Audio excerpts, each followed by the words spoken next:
I think we can only truly minister if our hearts are broken.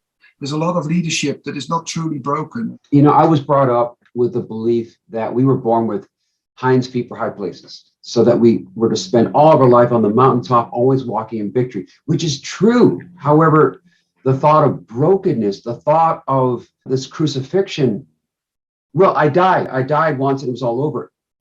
And there's this ongoing death that we weren't taught about, this ongoing brokenness. And that was a lesson I had to really learn myself, and learning it made the difference.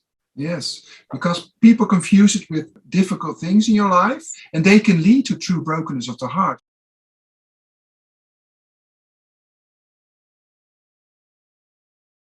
Yeah, I tell people, you know, in Joel 2, it says, rent your hearts. And that's a breaking. And then I say, once your heart is rent, God renders it. Yes. Makes it soft.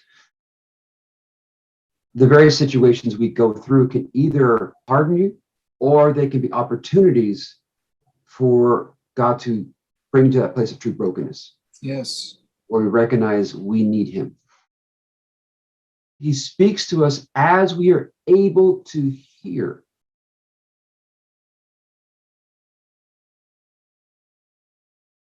A lot that I was taught in ministry where it's about you. I mean, I was in a network years ago, and it was like, how many people are at your church?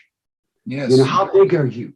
And that's how you judged success. And it wasn't about hearing. It wasn't about sensitivity. It wasn't about the fruit, real fruit. I mean, you can fill a church of people and they're just turning up, attending. They're not being changed.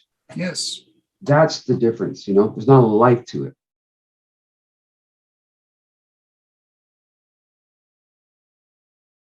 I love 1 John chapter 4, where he said, you know, we've come to know and believe the love of God. So that's our first step. And then it talks about how God abides in us and we abide in him. And that relationship comes first out of us getting to know that love. Then we can love the brethren. Everything comes out of that relationship, has to flow out of it. Yeah, otherwise you get a legalistic kind of gospel. If you leave love out, because God is love, you hurt people. You hurt, you control, you manipulate. And unfortunately, I've seen that way too much. Or you get into some screwy doctrine where it's all a whole lot of flesh. Mm-hmm. You know, people are having these experiences. And I like experiences, but if an experience doesn't take me deeper with the Lord, then all it is a flesh encounter. And it means nothing. Because the proof of it would be the fruit that comes out. Are you being changed? Are you being transformed?